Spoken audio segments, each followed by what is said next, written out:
Bruce. Al subir a acostarme, mi único consuelo era que mamá habría de venir a darme un beso cuando yo estuviera yo en la cama. Pero duraba tan poco aquella despedida y volvía mamá a marcharse tan pronto, que aquel momento en que la oía subir, cuando se sentía por el pasillo de doble puerta el leve roce de su traje de jardín, de muselina blanca con cordoncitos colgantes de paja trenzada, era para mí un momento doloroso, porque ansiaba el instante que vendría después, cuando me dejara solo y volviera abajo, y por eso llegué a desear que ese adiós con que yo estaba tan encariñado viniera lo más tarde posible y que se prolongara aquel espacio de tregua que precedía a la llegada de mamá.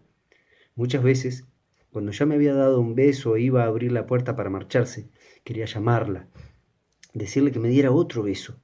pero ya sabía que pondría cara de enfado, porque aquella concesión que mamá hacía a mi tristeza y a mi inquietud subiendo a decirme adiós molestaba a mi padre, a quien parecían absurdos estos ritos, y lo que ella hubiera deseado es hacerme perder esa costumbre, muy al contrario de dejarme tomar esa otra nueva de pedirle un beso cuando ya estaba en la puerta.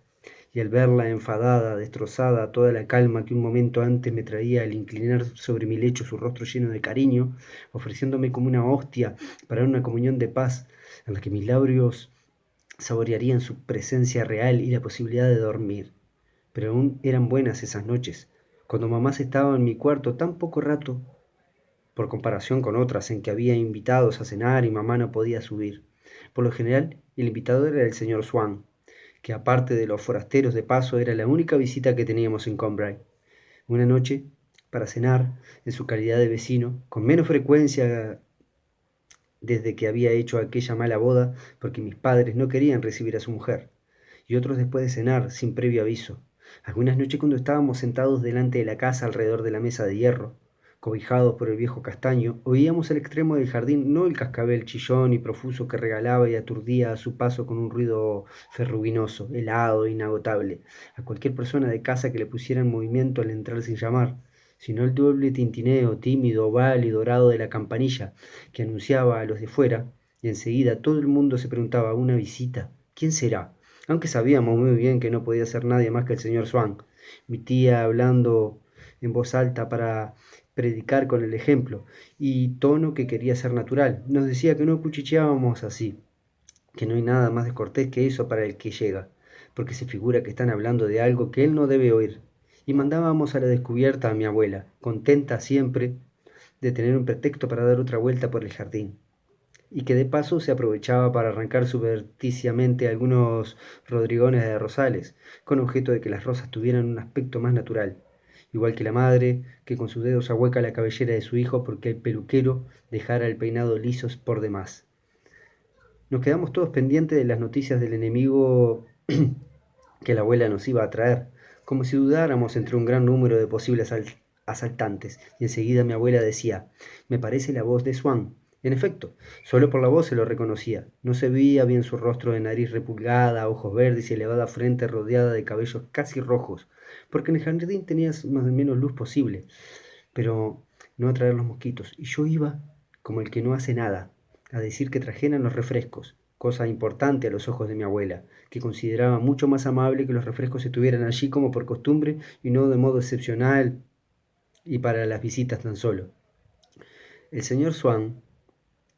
aunque mucho más joven, tenía mucha amistad con mi abuelo, que había sido uno de los mejores amigos de su padre, hombre este, según decían, excelente, pero muy raro, y que a veces, por una nadería, atajaba bruscamente los impulsos de su corazón o desviaba el curso de su pensamiento. Yo había oído contar a mi abuelo en la mesa varias veces al año las mismas anécdotas sobre la actitud del señor Swan, padre, a la muerte de su esposa, a quien había asistido en una enfermedad de día y de noche. Mi abuelo, que no lo había visto hacía mucho tiempo, corrió a su lado, a la posesión que tenían los Swan al lado de Combray, y con objeto de que no estuviera delante en el momento de ponerle el cadáver en el ataúd, logró mi abuelo sacar al señor Swan de la cámara mortuoria, todo lloroso. Anduvieron un poco por el jardín donde había algo de sol, y de pronto el señor Swan, agarrando a mi abuelo por el brazo, exclamó: «Ah, amigo mío, qué gusto de pasearse junto con este tiempo tan hermoso. ¿Que no es bonito todo esto? Los árboles, los espinos, el estanque. Por cierto que no me ha dicho usted si le agrada mi estanque. ¿Qué cara tan mustia tiene usted? Y de este airecito que corre, ¿qué me dice? Nada, nada, amigo mío. Digna lo que quieran, hay muchas cosas buenas en la vida. De pronto volvía el recuerdo de su muerta, y pareciéndole sin duda cosa harto complicada el averiguar cómo había podido dejarse llevar en semejantes instantes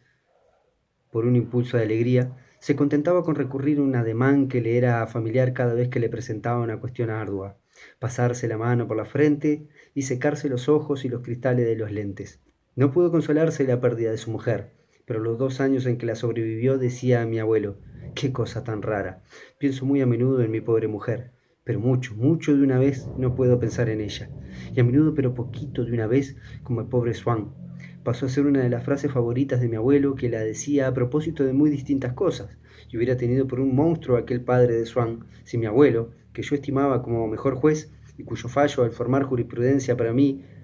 me ha servido luego muchas veces para absolver faltas que yo me hubiera inclinado a condenar. No hubiera gritado, pero ¿cómo? Si era un corazón de oro. Durante muchos años, a pesar de que el señor Swan iba con mucha frecuencia, sobre todo antes de casarse, a ver a mis abuelos y a mi tía en Combray, no sospecharon los de la casa que Swan ya no vivía en el mismo medio social en que viviera su familia, y que bajo aquella especie de incógnito que entre nosotros le prestaba el nombre de Swan, recibían con la misma perfecta inocencia de un hombre hostelero que tuviera en su casa, sin saberlo, a un bandido célebre, a uno de los más elegantes socios del Jockey Club, amigo favorito del conde de París y del príncipe de Gales, y uno de los hombres más mimados en la alta sociedad del barrio de Saint-Germain. Nuestra ignorancia de esta brillante vida mundana que Swann hacía se basaba sin duda en parte en la reserva y discreción de su carácter, pero también en la idea un tanto india que los burgueses de entonces se formaban de la sociedad, considerándola como una constituida por castas cerradas, en donde cada cual, desde el instante de su nacimiento, encontrábase colocado en el mismo rango que ocupaban sus padres, de donde nada, como no fuera en el azar de una carrera excepcional o de un matrimonio inesperado, podría sacarle a uno para introducirle en una casta superior. El señor Swan, padre, era gente de cambio. El chico Swan debía pues formar parte para toda su vida de una casta en la cual las fortunas, lo mismo que en una determinada categoría de contribuyentes, variaban entre tal y tal cantidad de renta. Era cosa sabida con qué gente se trataba su padre, así que se sabía también con quién se trataba el hijo y cuáles eran las personas con quienes podría rozarse. Y si tenía otros amigos serían amistades de juventud, esas ante las cuales los amigos viejos de su casa, como lo eran mis abuelos, cerraban benévolamente los ojos, tanto más cuanto que, a pesar de estar ya huérfano, seguía viniendo a vernos con toda fidelidad. Pero podría apostarse que esos amigos suyos que nosotros no conocíamos, Swan no se hubiera atrevido a saludarlos si se los hubiera encontrado yendo con nosotros. Y si alguien se hubiera empeñado en aplicar a Swan un coeficiente social que lo distinguiera entre los demás hijos de agentes de cambio de posición igual a la de sus padres, dicho coeficiente no hubiera sido de los más altos, porque Swan, hombre de hábitos sencillos y que siempre tuvo chifladura por las antigüedades y los cuadros, vivía ahora en un viejo palacio, donde iba amontonando sus colecciones, y que mi abuela estaba soñando con visitar, pero situado en el muelle de Orleans, en un barrio en el que era denigrante habitar según mi tía. ¿Pero entiende usted algo de eso? Se lo pregunto por su propio interés, porque me parece que los comerciantes de cuadros le deben meter muchos mamamarrachos, le decía mi tía. No creía ella que Swan tuviera competencia alguna en estas cosas, y es más, no se formaba una gran idea desde el punto de vista intelectual de un hombre que en la conversación evitaba los temas serios y mostraba una precisión muy prosaica, no solo cuando nos hablaba y nos daba recetas de cocina, entrando en los más mínimos detalles, sino también cuando las hermanas de mi abuela hablaban de temas artísticos, invitando por ellas a dar su opinión, a expresar su admiración hacia un cuadro. Guardaba un silencio que era casi descortesía, y en cambio se desquitaba si le era posible dar una indicación material sobre el museo en que se hallaba o la fecha en que fue pintado. Pero por lo general contentábase con procurar distraernos contándonos cada vez una cosa nueva que le había sucedido con alguien escogido de entre las personas que nosotros conocíamos, con el boticario de Combray, con nuestra cocinera o nuestro cochero. Y es verdad que estos relatos hacían reír a mi tía, pero sin que acertara a discernir si era por el papel ridículo con que Swan se presentaba a sí propio en estos cuentos, o por el ingenio con que los contaba. Y le decía, verdaderamente es usted un tipo único, señor Swan. Y como era la única persona un poco vulgar de la familia nuestra, cuidábase mucho de hacer notar a las personas de fuera cuando de Swan se hablaba, que de quererlo podría vivir en el Boulevard Haussmann o en la Avenida de la Ópera, que era hijo del señor Swan, del que debió heredar 4 o 5 millones, pero que aquello del muelle de Orleans era un capricho suyo, capricho que ella miraba como una cosa tan divertida para los demás, que en París, cuando el señor Swann iba el día primero del año a llevarse su saquito de morrin glacé, nunca dejaba de decirle si había gente. ¿Que Swann sigue usted viviendo junto a los depósitos de vino para perder el tren si tiene que ir camino de Lyon? Y miraba a los otros visitantes con el rabillo del ojo por encima de su lente.